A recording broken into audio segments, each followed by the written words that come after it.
The day after the attack on the Iron Den orphanage, the crows found themselves gathered in their makeshift home, the dim, shadowy rooms heavy with unanswered questions. Tension crackled between them. None of them could wrap their heads around why the Circle of Flame would launch an attack against innocent children. Rabbitfoot, his patience worn thin, decided he needed to speak directly to Ulf Ironborn.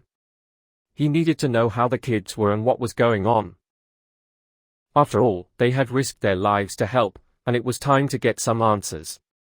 "I'm going to find Ulf," Rabbit announced abruptly, breaking the silence that hung in the air. Harlequina looked up from her spot on the floor, where she'd been sharpening a knife. "You think he'll even want to talk to us?" she asked, her voice skeptical. "He better," Jack replied, his tone cutting. "After what we pulled off last night, the least he could do is give us some answers." Harry nodded, pushing up his glasses, his face weary. "If we're going to keep fighting the Circle of Flame, we need to know what they're really after. And what makes those kids so important." Later that day, Rabbitfoot found his way to the orphanage, but what he found was a grim sight. Yellow police tape surrounded the entire building, with stern, "No trespassing" signs marking every entrance.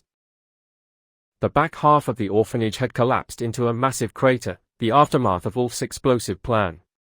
Determined, Rabbitfoot sent a message to Ulf, asking for a meeting. By midday, the reply came: Ulf would meet them at midnight at the ruins of the orphanage. That night, the crows, Jack, Rabbit, Harlequina, and Harry, arrived at the designated meeting point. They moved through the debris, the smell of ash still fresh in the air.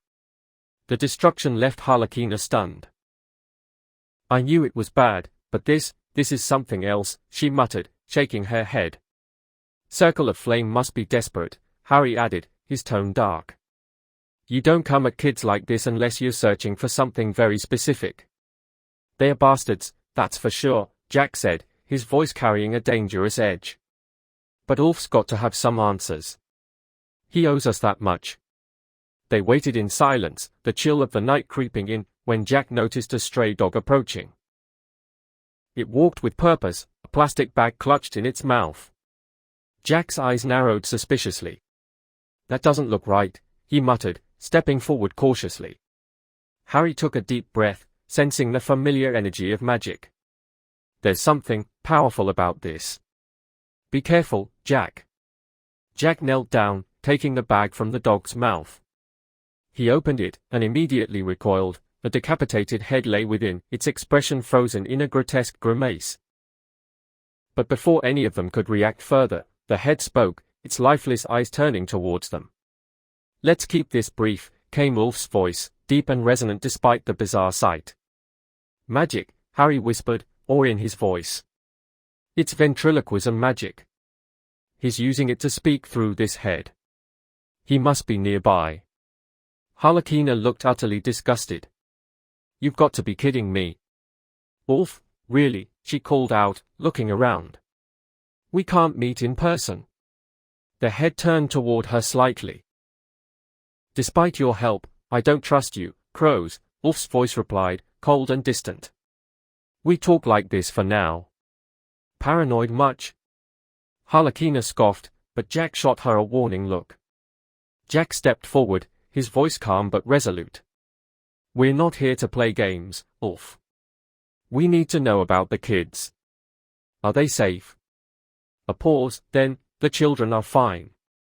They're being taken care of. That's all you need to know." Jack nodded, though his frustration was evident. "Look, let's be real. The Circle of Flame isn't going to let this go. They are coming after you again, and next time it'll be worse. You need allies." The head seemed to waver slightly, Ulf's voice tinged with suspicion. "Allies? With the crows? Why would I put my kids' lives in your hands?" Jack took a breath, irritation creeping in. "Because you don't have much of a choice, Ulf. We've already proven ourselves, we helped save those kids last night. And if you try to go at this alone, you won't make it." Silence hung between them. Harlequina huffed impatiently, shaking her head, but Jack held his ground. Finally, Jack sighed, turning to leave. "Fine. Have it your way, then. Wait, Ulf's voice came again, more reluctant this time. Jack turned back, raising an eyebrow. An alliance, but it's going to be on my terms, Ulf said. Rabbit stepped forward. What terms are those? He asked. Ulf's voice softened, the head glancing between them. Help me protect these children. I'm not looking for power or control. I just want to keep the orphans of Doskvol safe. If you're willing to help with that, I'll consider an alliance. Rabbit nodded, sincerity in his eyes. We can do that, he said. But we need something in return. The head was silent for a moment, then spoke. What do you want? Rabbit didn't hesitate. A contract landed on our doorstep. Someone named Geraldine Cobblepot wants us to raid a warehouse in Ironborn territory. What's there that we should know about? The head hesitated, then Ulf spoke, confused. Geraldine Cobblepot has been dead for the past 5 years, that much I am sure. That warehouse is of no importance to us. It's just storage. I don't understand why anyone would target it. Jack leaned forward. Who owns it now? It was recently rented, Ulf explained, by a family named Walland. At the mention of that name, Jack's eyes widened, and his face darkened. Walland, he muttered. Of course. He clenched his fists, anger brewing beneath the surface. What's that mean? Harlequina asked, frowning at him. Jack shook his head. It's a trap. It's a trap set for us. The head shifted again, Ulf's voice turning serious.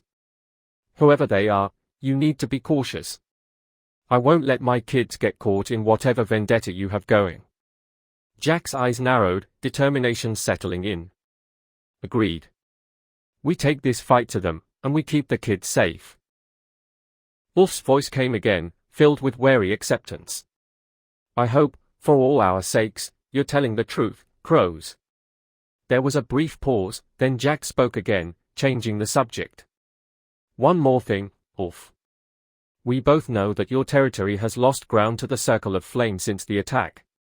I plan to take it back, and I want to know if you'll stand in our way.